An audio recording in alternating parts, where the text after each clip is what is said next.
Welcome to the Real News Network. I'm Paul Jay in Chicago at the People's Summit. We're about to talk to 40% of Bernie Sanders' economic advisory team, and we're going to talk about some of Bernie's thoughts about the economy and perhaps things he should be addressing that perhaps he isn't. Now, first of all, joining us is Bill Black. Thanks for joining us, Bill. Bill is obviously a regular on the Real News Network, practically every week. He's an associate professor of economics and law at the University of Missouri, Kansas City, a white-collar criminologist, a former financial regulator, an author of a book that has one of the best titles I've heard, The Best Way to Rob a Bank is to Own One. And also joining us is Stephanie Kelton. She's an economic advisor to the Bernie 2016 campaign. She served as chief economist on the U.S. Senate Budget Committee, is a professor of economics at the University of Missouri, Kansas City, and founded the blog New Economic Perspectives. Thanks for joining. So I interviewed Bernie Sanders, and actually maybe what we'll do is I'm going to run a little clip from that interview, because I asked Bernie a question I don't think he'd ever been asked before, at least not on camera. So this is a clip where I asked Bernie whether he would support a direct federal jobs program in New Deal, 1930s New Deal style, versus the kind of stimulus program that President Obama had, or even before him, President Bush, where you kind of give money out there, and they're usually either for public-private partnerships or they're just sometimes to states and cities to spend, but often that money winds up in private-public partnerships versus just a direct federal jobs program. And here's what he said. Would you consider a Roosevelt-style direct federal jobs program, perhaps targeting the inner cities like Baltimore? Absolutely. Because when it's come through the cities and the states, a lot of times ordinary people don't get the money. That is exactly right. I mean, there are two elements. Number one, we have to rebuild our crumbling infrastructure. And that is our roads and our bridges, our water systems, our wastewater plants, airports, rail, et cetera, et cetera. But second of all, when we talk about job creation, the federal money has got to go into those areas that need it the most. And what is happening in inner cities all over this country is a story that is not being effectively told, but we have crisis after crisis after crisis, crumbling public school systems, high unemployment, mass incarceration rates. We've got to start focusing on rebuilding inner cities in America. So a direct federally funded jobs program is on the table with you? Absolutely. Stephanie, so he said he would support it, but he never really had said anything about that before, and I don't think has said much about it afterwards. What have you been advising him on in terms of what this infrastructure program looks like? Well, I think he did invoke something like this before. He didn't use the sort of language that you used. You specifically said something modeled on the old New Deal programs like the WPA or the CCC, the National Youth Administration. There was an alphabet soup of these direct job creation programs under the New Deal, right? And you asked him, would a Sanders administration be supportive of something like that? And he said, absolutely. The closest that I can recall him coming to doing something like this before your question was in his speech on democratic socialism. And that's where he invoked FDR's Second Bill of Rights. And he said we need to go back as a party and rethink what it means to be a Democrat. And he laid out the sort of things that he thinks are important. And he went right to the heart of FDR. And he said this is sort of unfinished business. FDR wanted a second Bill of Rights that included not just the healthcare piece, which he talks a lot about, right? A guaranteed right to healthcare, not just the education piece, which he talks a lot about. Everyone should have a right to an education, and of course he's been pushing higher education to be included beyond K through 12, but also a right to employment. And that's part of the Second Bill of Rights. He did it there, and he did it again in his remarks at the Vatican in April, where he talked about what it means to him to talk about a moral economy. And again, he invoked the Second Bill of Rights, and there he got more specific, and he talked about a guaranteed right to employment. And so when we talk about this kind of stuff, you know, the infrastructure piece is I guess, a part of that, but it doesn't go far enough. It doesn't guarantee a right to employment for anyone who's ready, willing, and able to work and unable to find work elsewhere in the economy. Infrastructure is primarily for males of a certain age with certain physical capabilities, and so it doesn't have the reach of a full-throated federal jobs program like FDR wanted. And then the other piece of it is that if it's a private-public partnership, a big whack of that money turns into profit that in theory could have been more direct jobs. And also whether there even how much hiring you do is then guided by how much profit you're going to make. The objective isn't jobs for everyone if they want them. Yeah, so I think what you're saying is in these public-private partnerships, a lot of the money is peeled off before the work even begins. It's peeled off by layers of government officials, it's peeled off by consultants and those sorts of things. So it never actually does the job of employing people and building out infrastructure. Of course, doing public works projects like the kind that were done in New Deal actually turns out to be very profitable as well, because you tend to boost the economy, and when you have so much job creation and people with new incomes and spending, it's also very good for private industry. Bill, what have you been advising in this respect? Because I say again, if you're going to counter the power of billionaires, if you're going to have jobs for everyone, you're going to have a serious build out of the public sector, which I think includes not just throwing money into the public sector, but also a real reform of how the public sector works. You could say even a democratization of the public sector. Does he not have to grapple with all this for this infrastructure program to make sense? And just to take another step, we're talking at this conference about political candidates that carry on this political revolution, and the next step for people here is to support candidates that take up these objectives. Don't they have to flesh this infrastructure thing out more? Yeah, and they need to, in our view, stop talking about infrastructure almost exclusively and as if it's magic. So they think, for example, that you could have austerity, but if you spent $600 billion on infrastructure, your economy would suddenly grow massively. Well, no, right now it would be thrown into recession, right? So aggregates matter, and if you run austerity... Back up, if you did all the infrastructure spending, that would throw you into recession? No, they want to combine it with austerity, right? And so they act like it's magic. Well, as long as we're spending money in infrastructure, it doesn't matter that we have austerity. That's not true. If you have a substantial increase in infrastructure spending, but you decrease spending in other areas, keep your taxes the same, you'll throw this economy into recession, and you'll do it within a quarter. But Sanders isn't suggesting that. No, but lots of people talk this way. For example, the Obama administration endlessly talks this way, that, oh, if we could just spend an extra $100 billion on infrastructure and have offsets in other fields, everything would be great. It wouldn't be, right? So infrastructure can be valuable, right? You build the Erie Canal, one of the best things ever done in the United States and Canada, by the way. It helped both of these economies grow enormously. But there are other infrastructure projects that have almost no effect on the real economy, and in particular, if you're trying to find blacks and Latinos long-term unemployment or teenage unemployment, as Stephanie has just explained, these are not infrastructure type jobs in many cases, and so literally it's sometimes handfuls of people that are hired. Now, I wouldn't think exclusively through governmental programs, because there's another sector, and that, of course, is the NGO sector. And that is ready-made to be able to expand jobs without have that kind of peel-off that you're talking about of private sector profits that get in the way. But I want to endorse also and re-emphasize something Stephanie said. All of these stimulus programs are actually very good for business as well. And I don't care, right? I'm there to help the people, but if it helps businesses as well, hey, that's fine. But we just don't want the stuff siphoned off into the private sector profits directly. And so the private partnerships with government as an overall statement have been a terrible failure. One of the worst things that we've done in the United States. And the pure profit model, where the private sector is trying to take over what have been government functions and nonprofit functions. I'm talking about for-profit universities.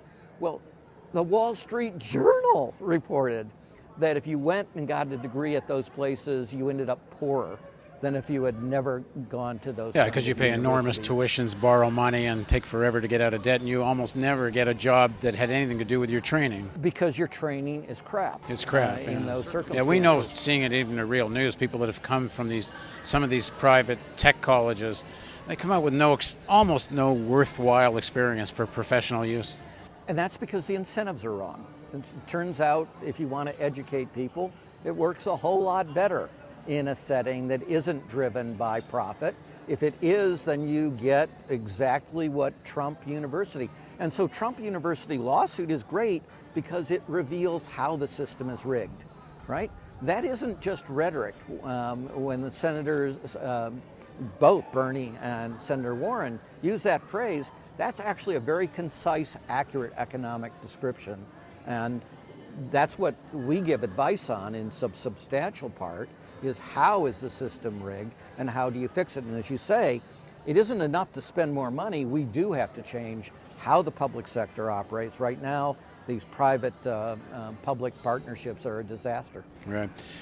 Some people talk about Trump as sort of an aberration. You know, endless articles in the media. How did he get here? Who created him? Who's responsible for? But all like he's some kind of illegitimate bastard child of the system. And it seems to me he's quite not that. He's quite a legitimate representative of just how parasitical capital has become.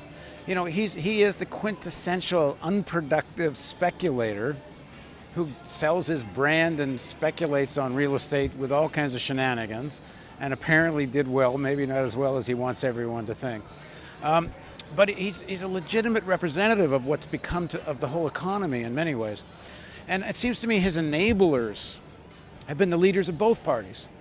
Because as long as the leadership of both parties protect these super profits made from this kind of speculative economy, then it's the fertile soil for somebody like a Trump politically, because they've gotten so cynical about the whole economy.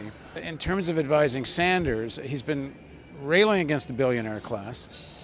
But one of the things that the speculative economy hates perhaps the most, and if you're going to have any infrastructure spending that's actually going to be a stimulus because you're not going to cut it somewhere else, you're going to have to raise taxes. And there's nothing this whole speculative class hates more than paying taxes. Sanders has talked a little bit about the need for some raising taxes in his health care plan. He says in the end, working class families will wind up better off. He's talked some about raising taxes on the rich. But this is going to have to be a pretty significant increase in taxes, one would think, to build out an infrastructure program the way he's talking about without making these offsets. Well, if you come into this with the commitment to paying for everything, having a revenue source for every item on the agenda, and you say, well, I'm going to pay for my infrastructure bill, it's all going to be paid for, then for Senator Sanders, it's paid for through a tax on what he calls Wall Street speculation. It's a financial transactions tax. I got a little bit lost in the Trump. No, the reason you got lost is because the first part of my rant had nothing to do with my question, and I figured out I had to somehow get it back to the question. So. But you said you have to raise taxes. Now the question is, do you have to raise taxes? Because the Republicans are all too happy to put forward legislation to cut taxes on the argument that these things pay for themselves. You're going to end up with so much economic growth as a result of these tax cuts, which are going to incentivize the job creators, and they're going to go out and they're going to invest and they're going to hire, and the economy is going to do well, and the tax revenue is going to come pouring in. Now, look, you've got people like Larry Summers making the argument that if we were to do massive infrastructure investment today, and Larry always points out that interest rates are practically zero and that bond markets are begging us to borrow money and all of that. Maybe that's not the way that I would pitch it if it were me, but this is the way many Democrats are making the case for infrastructure investment. We can borrow it next to nothing. Everything is falling apart. We have to make these investments at some point. Deferring the maintenance makes no sense in an environment in which you can take advantage of very low borrowing costs. And so let's go ahead and do that. And by the way, it may end up paying for itself largely or in full because you're going to get so much economic growth out of this if you do it big enough. Another way to do it would just be to say, what if Congress just authorized $1 trillion of increased spending on infrastructure? without a pay for, because it's a difficult thing. You've got a Democrat in the White House, you've got Republicans in control of both houses. So if you introduce... Which might be changing.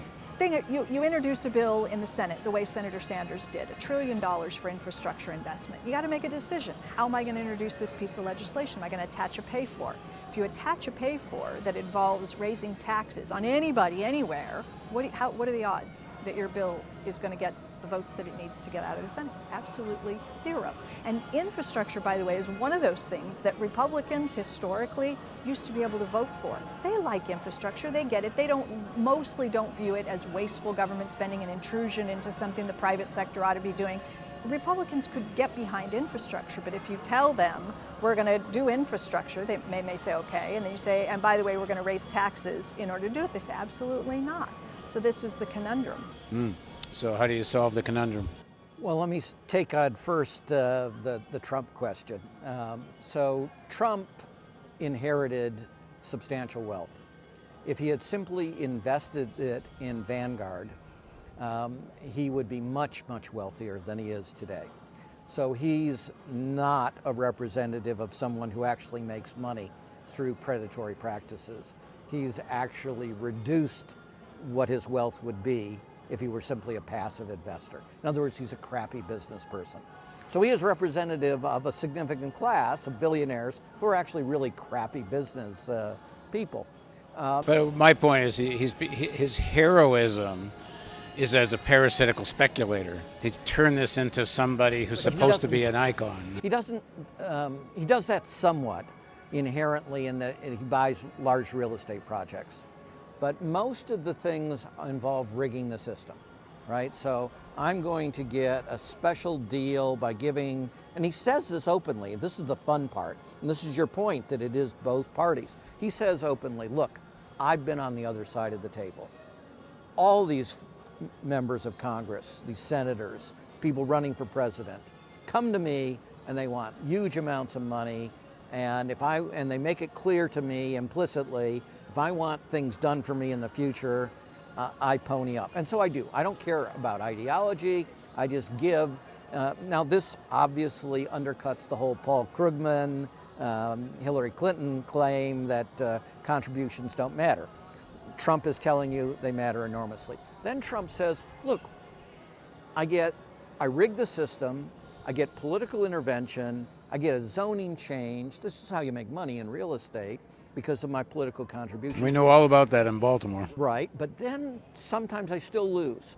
And then, even though I'm supposedly enormously wealthy and could pay my debts, I create subsidiaries, and I put those subsidiaries into bankruptcy, so I never have to bear any substantial expenses. And then his next line in the debate was, all the greats do this, right? So he's really showing you the face of capitalism. And it's a very ugly face. It's a rigged system. They're not terribly competent, but even when they lose, they don't lose very much because they shunt it off on other people, and they have absolutely no moral compunctions about any of this.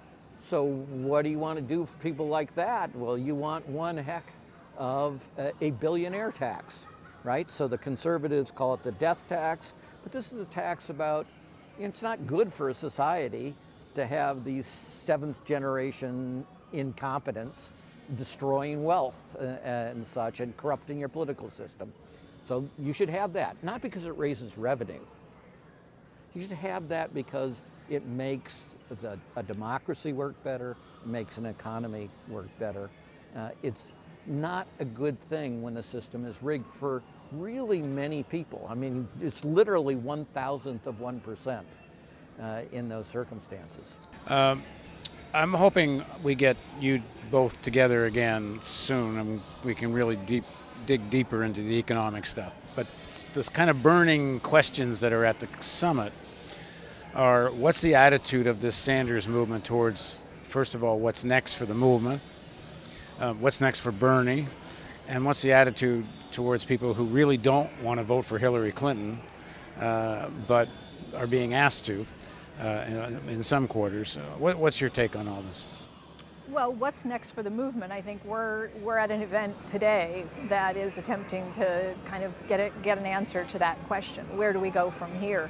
And how do we continue to channel the energies that we've seen over the course of the last 12 months or so that have produced this thing that now everybody is referring to as a movement? How do we keep it going beyond the campaign season?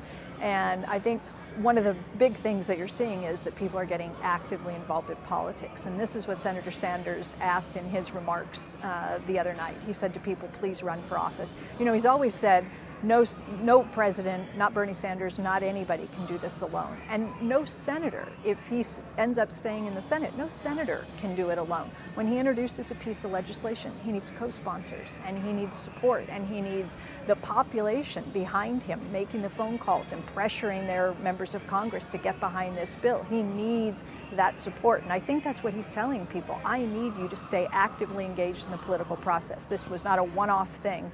When this is all over, I need the rest. And he doesn't seem to be saying that it needs to be within the Democratic Party. He just seems to say elect progressives. I think that's right. I think that, you know, he is focused on the broader goal of, you know, having a movement of actively engaged people, however they choose to label themselves. And, you know, he's fully aware, as I think most people should be, that most registered voters in this country are not registered as Republicans or Democrats. There are far more people registered identifying as independents than any other party affiliate. And so you've got to have a place for those people who feel disaffected and who don't feel connected to the values and goals of either of the major political parties. All right, great. Thanks very much. Absolutely. Thank you. And thank you for joining us on the Real News Network.